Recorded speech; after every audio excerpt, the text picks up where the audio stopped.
겸손과 여호와를 경외함의 보상은 재물과 영광과 생명이니라. 겸손과 여호와를 경외함의 보상은 재물과 영광과 생명이니라. 잠언 22장 4절 말씀. 아멘. 오늘은 하나님을 경외하는 삶의 길이라는 제목으로 말씀을 전하고 은혜를 나누고자 합니다. 어떤 길이라고요? 하나님을 경외하는 삶의 길.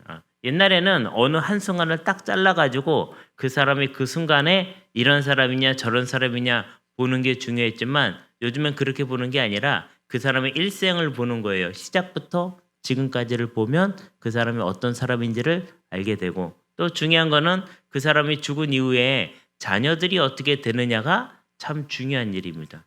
그래서 여러분이 지금 어떻게 살아왔느냐도 굉장히 중요하지만 자녀들을 앞으로 어떻게 키울 것인가가 상당히 중요해요. 그래서 자녀 교육이 너무너무 중요합니다.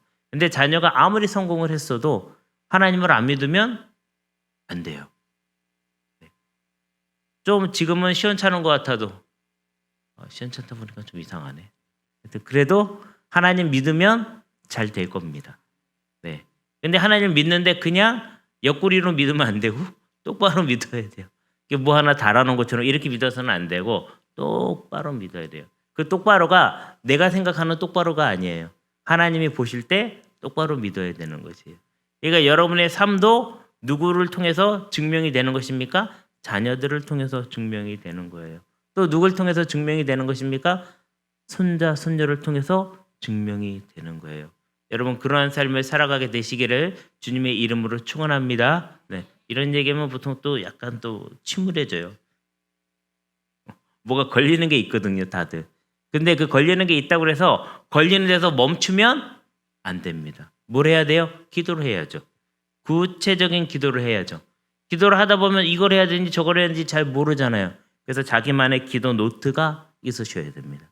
거기다 기도 제목을 적으면서 이게 되고 있는지 안 되고 있는지, 그리고 우리 자녀가, 우리 손자 손녀가 뭐가 조금 이상한 게 있으면 뭐가 이상한지를 적어놓고 기도를 하셔야 돼요. 하나님 앞에 구체적인 계획서를 가져가서 하나님께 기도하셔야 되는 것이에요. 그래야지 여러분이 답을 얻게 된다는 것입니다. 하나님께 구체적인 계획서를 가져가는 여러분 되시기를 주님의 이름으로 축원합니다. 그래서 성경에서는 하나님을 경외하는 삶을 사는 사람이 성공한 사람이다 라고 얘기하고 있는 거예요. 여러분의 성공이 중요하겠지만, 여러분의 자녀의 성공이 중요하겠지만, 손자 손녀가 잘 되는 게 중요하겠지만 하나님이 보실 때 성공해야 되는 것이에요. 그런 삶을 사시기를 주님의 이름으로 축원합니다. 첫째로, 좋은 이름은 은과 금보다 귀하다. 좋은 이름은 은과 금보다 귀하다라는 것이에요. 1절의 말씀 같이 읽겠습니다. 1절 말씀 시작. 많은 재물보다 명예를 택할 것이요 은이나 금보다 은총을 더욱 택할 것이니라. 이렇게 나와 있습니다. 사람들이 이름이라는 것이 있으면요, 이름은요 그 단지 그 이름 하나로 끝나는 것이 아니라 그 이름을 딱 부를 때 그 사람의 인격, 평판, 삶의 흔적이 그 안에 다 담겨 있는 거예요. 어떤 이름을 딱 사람들이 불렀는데 그 이름을 듣기만 해도 기분이 나쁘고, 그 이름을 듣기만 해도 화가 나고, 그 이름을 딱 들을 때 그 사람이 살아온 지저분한 역사가 생각난다. 그러면 그 이름은 명예로운 이름이 아닌 거죠. 그렇죠? 그리고 보통 성경에 보면 아버지가 누구다, 할아버지가 누구다 이런 얘기가 나오잖아요. 그 이름 하나가 아버지의 이름을 더럽히고 할아버지의 이름을 더럽히게 된다는 거예요. 여러분이 잘 사셔야 돼요. 여러분이 잘 살아야지 나중에 여러분의 자녀들이 누구세요? 그런데 아무개입니다. 아, 어머니가 누구시죠? 이럴 때 그 이름이 불편해지면 안 돼요. 그렇죠? 누굽니다. 그래서 아버지가 누구시죠? 그랬는데 그 이름이 불편한 이름이면 안 된다 그거예요. 그러니까 내가 살아가는 것은 나 혼자만의 삶에 관련된 것이 아니라 우리 아버지, 우리 할아버지, 어머니, 할머니 또는 우리 자녀, 손자, 손녀까지도 영향을 미치게 된다는 거예요. 그러니까 나는 잘 살아야 됩니까? 대충대충 막 살아도 됩니까? 네, 이걸 고민해 보셔야 돼요. 내일까지 고민해서 오시기를 바랍니다. 잘 살아야 되겠죠? 어떻게 잘 살아요? 하나님 앞에. 정직하고 떳떳하게 잘 살아가야 된다는 것이에요. 여러분 이러한 삶을 선택하시기를 주님의 이름으로 축원합니다. 사람들이 연구를 해봤어요. 어린이들에게 그림을 그려보라고 했답니다. 하나님은 어떤 분이신가? 그림을 그려봐라. 교회 다니는 어린이도 있고 교회 안 다니는 어린이도 있겠죠? 그림을 그리는 것이 다 달라요. 근데 이 그림을 그리는 것이 누구에게 영향을 받았을까 봤더니 어릴 적에 자신이 좋아했던 엄마 아빠에게 영향을 받아서 하나님의 모습이 형성이 된다는 거예요. 그래서 엄마 아빠가 막 괴롭히고 힘들게 하는 어린이들은 하나님이 무서운 하나님, 컴컴하신 하나님. 어떤 사람은 어릴 적에 태어났는데 아버지가 안 계셔요. 그래서 하나님의 모습은 보통 하나님 아버지 이렇게 부르잖아요. 그렇게 안 부르시나요? 나만 그렇게 부르는 건가요? 네. 오늘도 하늘에 계신 우리 아버지요 이렇게 나오잖아요. 그러니까 아버지를 한 번도 경험해 본 적이 없는 거예요. 하나님의 모습에 대해서 그려봐라. 그랬더니 이 사람은 하나님의 모습을 모르겠습니다. 성인이 됐는데도 그릴 수가 없는 거예요. 그러니까 어릴 적에 엄마 아빠와의 관계가 자라나서 하나님의 모습에까지도 영향을 미친다라는 이야기예요. 엄마 아빠가 없는 사람은 어떡하냐? 저는 어릴 적에 할머니 할아버지랑 자랐는데요. 이런 사람도 있을 거 아니에요? 저도 어릴 적에 늘 부모님이 싸우면 저희 부모님이 또 막 굉장히 이상하고 불행한 가정이었다는 뜻은 아닙니다. 항상 이런 얘기하면 혼자 뒤에 가서 누가 썩은 또 어려 또 목사님 어릴 적에 불행했나 봐 이러면서 여기 안 웃는 사람들이 제일 불안해요. 네, 그분들은 나중에 이름 적고 가시기 바랍니다. 그래가지고 이제 싸우면은 꼭 그런 거 물어보잖아요. 요즘 엄마 아빠들은 물어보는지 모르겠습니다만 엄마랑 살래 아빠랑 살래? 안 물어보셨어요? 네. 그런 거 물어보잖아요. 그러면 고민이 되는 거죠. 엄마랑 산다 그러면 나중에 아빠가 싫어할 거고 아빠랑 산다 그러면 엄마가 싫어할 것이고 그래서 저는 꾀를 냈습니다. 할머니랑 살래요. 그런 것처럼 어릴 적에 엄마 아빠도 있지만 할머니 할아버지도 있죠. 그래서 할머니랑 가졌던 관계가 하나님에 대한 형상을 만들어주기도 한다 라고 얘기하는 거예요. 제가 지금 이상한 얘기하는 거 아닙니다. 성경을 보면 하나님이 어떤 분이라는 걸 알게 되지만 어릴 적에 가졌던 기억들이 이 성경을 보는 눈을 이미 정해버리는 거예요.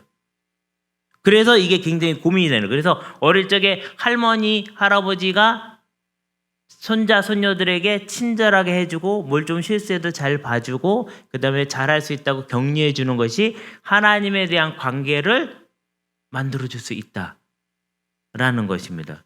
여러분 잘 해주시기를 주님의 이름으로 축원을 드립니다. 네. 그래서 무슨 얘기하다 여기까지 갔나요? 네. 하여튼 하나님 앞에 이름 있는 자가 되는 거예요. 어떤 이름을 가진지 하나님이 내 이름을 딱 들으면 그래 믿음직스럽지? 조술래 이렇게 딱 들으면 새벽마다 나와서 불을 딱 켜지. 네 도와주세요. 네 하여튼 이런 마음이 딱 든다는 거죠. 아무개 그러면 나를 위한 마음이 한결같지. 그래서 그 이름에는 그 사람의 특별한 명예가 담겨져 있는 것이다. 그래서 좋은 이름을 갖는 것은 참 중요하다. 여러분은 주변 사람들한테 내 이름을 딱 갖다 댔을 때 어떤 사람이라고 이렇게 이름이 잘 인식이 되는지 한번 생각해 보시면 좋겠습니다. 둘째로 여호와를 경외하는 것이 진짜 복이다. 뭐가 진짜 복이라고요? 여호와를 경외하는 것. 4절에 나와 있습니다. 아까 읽은 말씀인데 다시 한번 읽어보겠습니다. 시작. 겸손과 여호와를 경외함의 보상은 재물과 영광과 생명이니라. 여호와를 경외하는 것은 보상이 있다는 거예요. 재물과 영광과 생명이 있다고 이야기를 하고 있습니다. 그래서 겸손한 내면과 경외하는 태도라는 것은 우리에게 외적인 성공보다도 더 중요한 거예요. 돈을 많이 벌고 박사가 되고 그리고 사람들에게 정치가가 되는 일보다 더 중요한 것은 하나님을 경외하는 마음, 하나님 앞에 겸손하게 있는 마음이 더 중요한 것이다라는 것이에요. 여러분 그런 마음을 가지시기를 주님의 이름으로 축원합니다. 그래서 하나님과 어떤 관계가 내가 형성되어 있는가 이것을 잘 봐야 되는 것이에요. 그래서 복이라는 것은 내가 막 어떤 노력을 해가지고 얻게 되는 결과물이 아니라 하나님을 잘 경외하게 된 결과물이라는 거예요. 여러분 때로는 마음이 막 조급하고 불편해도 하나님께 예배하는 일을 먼저 하시기를 주님의 이름으로 축원합니다. 예, 제가 아까 얘기했던 거 뭐 정치적인 일들에 영향받지 말라는 것은 정치가 중요하지 않다라는 뜻이 아니에요.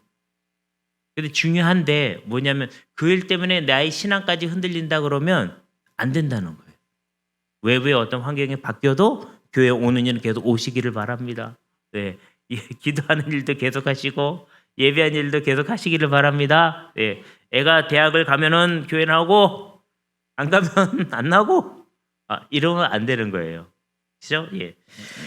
나는 복을 받을 준비를 하고 경외할 자세를 먼저 갖추고 있는가, 이걸 잘 보시면 좋겠습니다. 셋째, 지혜는 자녀에게도 심겨야 한다. 누구에게도 심겨야 된다고요? 자녀에게도 심겨야 된다. 내가 예배 잘 드리고 하나님을 경외하는 모습이 자녀들에게 심겨져야지 돼요. 내가 심겨졌다라는 것은 무슨 뜻일까요? 지금은 안 보여요. 지금은 결과물이 안 나타나요. 근데 언젠가는 그게 싹이 나고 자라고 열매를 맺는 날이 있겠죠. 그러니까 끊임없이 심는 거예요. 조금 해보고 아예 안 되네. 하지 말아야 되겠다. 목사님 해봤는데 안 돼요. 그럼요. 피나게 노력을 해야지 되죠. 그게 그렇게 쉬울 것 같아서면 다 하게요? 그게 쉬운 게 아니에요. 전도훈련도 한 10주 받아야지 결과물이 나오는 거예요. 5주 받을 때까지도 안 나와요. 그때까지도 그만두고 싶고 그때까지도 비가 왔으면 좋겠고 오늘은 목사님한테 가서 꼭 얘기하겠다. 그만둔다고. 이러고 왔다가 또 얘기할 시간을 놓쳐가지고 또 하고 10주까지 가봐야지 알게 된다는 거예요. 인생은 마라톤이라고 그러죠. 결과까지 가봐야지, 결승전까지 가봐야지 안다는 거예요. 요즘은 결승전이 어디쯤 있습니까? 옛날에는 한 60살쯤 결승점이 있었는데 요즘엔 90살 넘어야지 결승점이 나오죠? 되게 이상한 말 한 건가요? 옛날에 60대에도 돌아가신 분들 많았잖아요.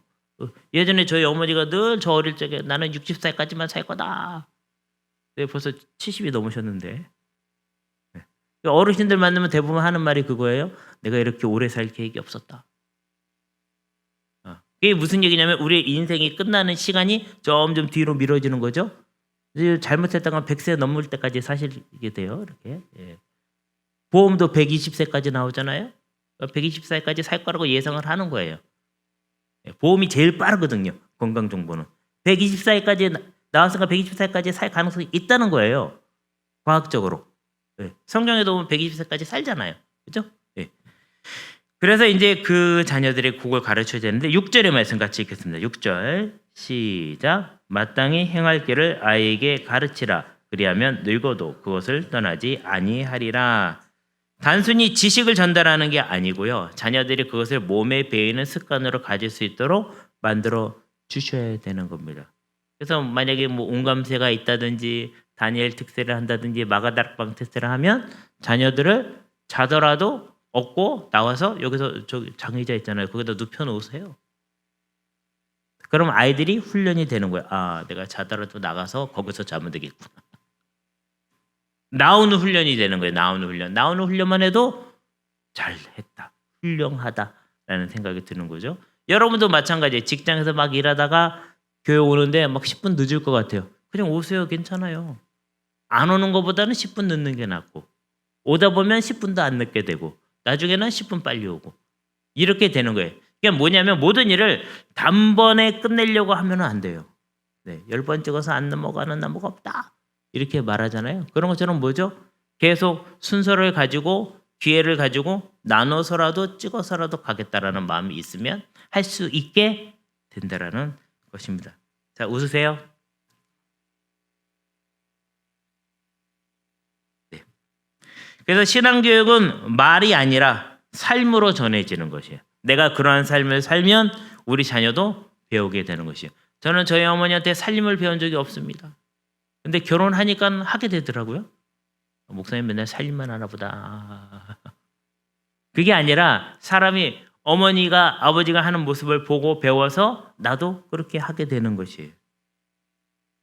자, 그럼 오늘 하나님을 내가 아는 것도 중요하지만 하나님은 나를 어떻게 알고 계시는가? 내 이름을 딱 불렀을 때 하나님은 근심이 되는가? 하나님은 기쁘시는가? 이런 걸 한번 생각해 보시면 좋겠고요. 그리고 나는 하나님 앞에 겸손과 경외의 삶을 살고 있는가? 아주 겸손하게 하나님만을 믿으면서 살고 있는가? 또 이렇게 살아가는 나의 모습이 우리 자녀들에게 씨앗으로 잘 심겨지고 있는가? 아니면은 나는 조금 심다가 아이고 안 나네. 그리고 하지 않고 그냥 가는지. 여러분 조장이란 말이시죠. 조장. 조장이란 말은 보통 좋은 말에 안 쓰이죠. 공포 분위기를 조장하다 뭐 이런 말에 쓰이잖아요. 조장이라는 건 뭐죠? 빨리 앉아라니까는 이렇게 싹을 갖다가 잡아 뽑는다라는 뜻이잖아요. 그러면 이게 뿌리가 뽑혀가지고 말라 죽어요. 그 당시에는 조금 잘한 것 같지만 그래서 억지로 잡아 뽑는 거 아닙니다. 자랄 수 있도록 환경을 만들어주고 마음껏 자랄 수 있도록 도와주는 거예요. 비료를 주고 햇볕을 주고 바람을 쐬게 하고 그렇게 하는 거죠. 물을 주고. 그래서 신앙이라는 것은 이러한 환경이 잘 조성이 되어 있느냐가 중요한데 이 환경이 어디예요? 이 공동체가 환경이에요. 여러분이 만약 집에서 혼자 새벽 기도를 한다고 앉아가지고 해보세요. 며칠은 좀 하겠죠. 그러다가 며칠은 졸다가 그 다음부터는 이제 누워 있겠죠. 네. 전혀 안 된다. 근데 여기 이렇게 새벽 기도회를 열어주니까 여러분 어떻게 하든지 나와서 새벽에 기도하고 말씀 듣고 찬양하고 그렇게 은혜를 받게 되잖아요. 네. 그래서 여러분 이런 환경 속으로 들어가야 되는데 여러분 부모님이 그런 환경이 되어 주시기를 주님의 이름으로 축원합니다. 그리고 그 환경이 또 자녀들이 돼야 돼요. 자녀들이 환경이 된다는 소리는 뭐냐면 내가 어떤 걸 가르쳐 주겠다고 그러고 막 강요를 하면 안 되는 거예요. 내가 뭘 하겠다고 가르쳐 주고 자녀들이 나오는 반응을 보고 그 반응에 맞춰서 다시 한번 또 해보는 것을 해야지 된다는 거예요. 보통 우리가 피드백을 받는다라고 얘기하기도 하고 다른 말로는 프락시스라고도 얘기하고 하는데 이런 실천, 오는 반응, 또 실천하는 과정을 통해서 모두가 다 죄로부터 해방돼서 주님의 말씀으로 들어갈 수 있게 된다는 것입니다. 오늘도 이러한 삶을 살아가는 여러분 되시기를 주님의 이름으로 축원합니다.